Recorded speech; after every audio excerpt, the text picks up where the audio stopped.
व्हिडिओमध्ये मी तुम्हाला दाखवलं होतं की आम्ही कोणकोणती झाडे लावलेली आहेत आणि त्याच्यामध्ये एक जास्वंदाचं झाड दाखवलं होतं. त्याला सुंदर अशी कळी आली होती आणि मला सुद्धा माहीत नव्हतं ती त्याला कोणत्या कलरचं फूल लागणार आहे आणि आज तुम्ही बघू शकताय कसलं मस्त व्हाईट कलरचं फूल लागलंय आणि एवढं मोठं व्हाईट कलरचं फूल तर मी पहिल्यांदाच बघितलंय. म्हणजे वेगवेगळ्या कलरची जास्वंदाची मोठी फुलं बघितलेत मी, पण व्हाईट कलरचं फूल कधी बघितलं नव्हतं आणि हे खूप मस्त दिसत होतं. आणि त्याला हात लावल्यानंतर त्याची पानं ना एवढी सॉफ्ट आणि मऊ होती, खूप भारी वाटत होतं फूल बघून ते. आणि वारं सुटलं होतं आणि वाऱ्याने ते फूल एवढं छान हलत होतं, खूप भारी वाटत होतं.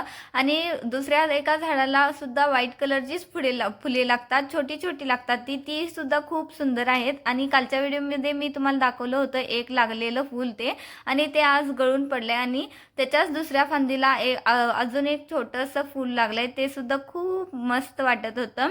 आणि अशी फुलं लागली ना झाडांना खूप भारी वाटतं बघायला. आणि गोकर्णाचं झाड सुद्धा खूप भारी आले, म्हणजे आधी तर खूप नाजूक होतं ते झाड आणि आता थोडं व्यवस्थित आलंय आणि त्याला खूप गोकर्ण सुद्धा रोज 2-3 गोकर्ण सुद्धा लागतात. आणि गोकर्णाचं पर्पल कलरचं फूल बघून सुद्धा खूप भारी वाटतं. तर ह्या फुलांचा सुद्धा खूप उपयोगी आपल्या केसांसाठी हे फूल खूप उपयोगी असतं. तुम्हाला माहिती आहे का, मला नक्की कमेंट करून सांगा.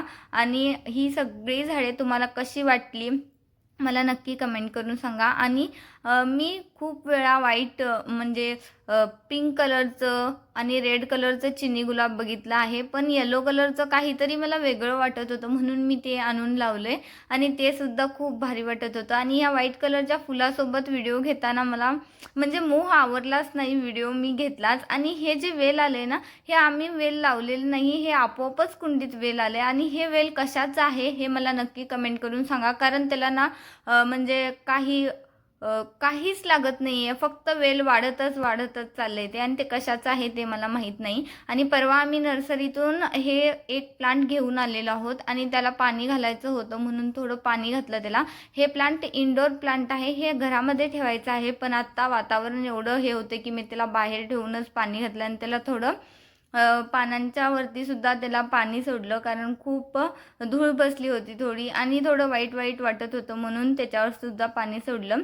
आणि जे फूल लागलं होतं ना, त्या फुलांचं रिद्दू त्याच्या जवळ गेल्यानंतर येल्लो येल्लो तिच्या गालाला लागलं होतं आणि मला वाटलं की हे काय लागले आणि सगळ्या झाडांना घेतलं. म्हणून म्हटलं की बांबू प्लांट कशाला राहिला, ह्याला सुद्धा आपण दाखवूया. तर हे सुद्धा खूप भारी फुललंय. तर अशी होती आमची झाडं. तर भेटूया नेक्स्ट ब्लॉगमध्ये, तोपर्यंत बाय बाय.